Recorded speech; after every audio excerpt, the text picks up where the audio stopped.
Facebook scroll করছিলাম আর হঠাৎ এই আপুর ভিডিও সামনে আসলো।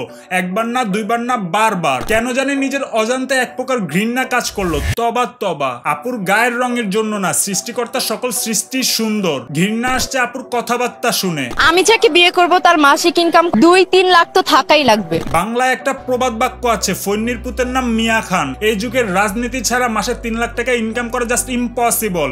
হ্যাঁ, ফ্রিল্যান্সার হলে ভিন্ন কথা। জাস্ট একবার চিন্তা করেন, কোন এক ছেলে বলতাছে লাখ টাকা যৌতুক ছাড়া বিয়ে করবে না। হোয়াটসঅ্যাপ বাজান, দিস ইজ নোমান। নারী এক রহস্যময় জাতি, এটা আমরা সবাই জানি। আর দুনিয়ার অর্ধেক নারী হয় ছলনাময়ী, বাকি অর্ধেক হয় ব্যবসায়ী। I am sorry but it's true. হ্যাঁ, বেশ কয়েকটা ইন্টারভিউতে দেখলাম লাখ টাকা ইনকাম ছাড়া নাকি ওনারা বিয়ে করবে না, ট্যুর দিবে না, ডিএম ফর কলাপ করবে না, হ্যান করবে না, ত্যান করবে না। এখন যার পোষাবে সে বিয়ে করবে, আর বিয়ে না হলে তো সুগার ড্যাডি আছেই। ও হ্যালো আপা, সুগার ড্যাডির জন্য যে রিকোয়ারমেন্ট লাগে তার 1%ও আপনার মধ্যে নাই। আপনার মধ্যে সুশিক্ষা তো নাই, ওটাও নাই।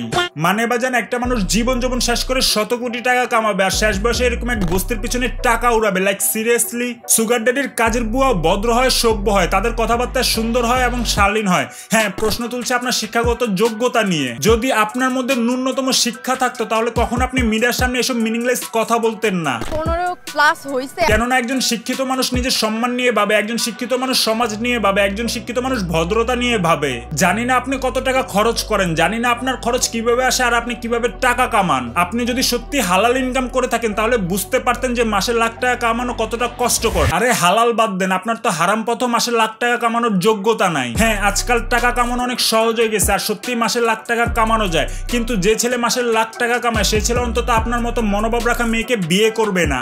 তার কাছে অপশনের অভাব নেই। লাখ টাকা তো পরের কথা, যারা মাসে 10-15-20 হাজার টাকা কামায় তারাও কখনো আপনার মতো কাউকে বউ হিসেবে বেছে নিবে না। আর খুকুমণিদের দুইটা কথা বলি, যারা যৌবন দিয়ে সুগার ড্যাডি নিয়ে খুব গর্ব করো, তোমরা যাদেরকে সুগার ড্যাডি মনে করো তারা তোমাদের মতো আরো 10টা পাবলিক টয়লেটের টেন্ডার নিয়ে বসে আছে।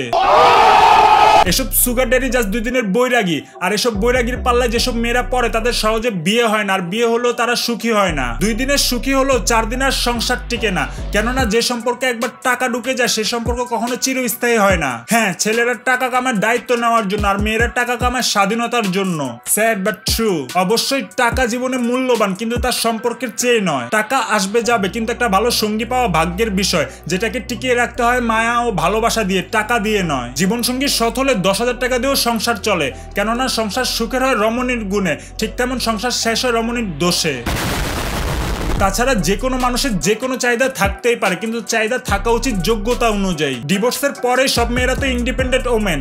মেয়েদের সম্মান অনেক দামি, সো মিডিয়ার সামনে এসব থার্ড ক্লাস কথা বলে সেই সম্মান বিলিয়ে দেওয়া বন্ধ করুন। আপনার কথা শুনে অবিবাহিত ছেলেরা বিয়ে করতে ভয় পাবে। তারা ভাববে এই মেয়ের যদি এমন চাহিদা হয় তাহলে একটা সভ্য মেয়ের চাহিদা কেমন হবে, যার ফলে অবিবাহিত মেয়েরাও আশকারা পাবে, সুযোগ পাবে। আর এসব মেয়েদের জন্য সমাজে বাকি সব মেয়েদের দিকে আঙ্গুল উঠে। আমি শুধু ভাবতেছি এই মেয়ের চামড়া যদি ফর্সা হতো।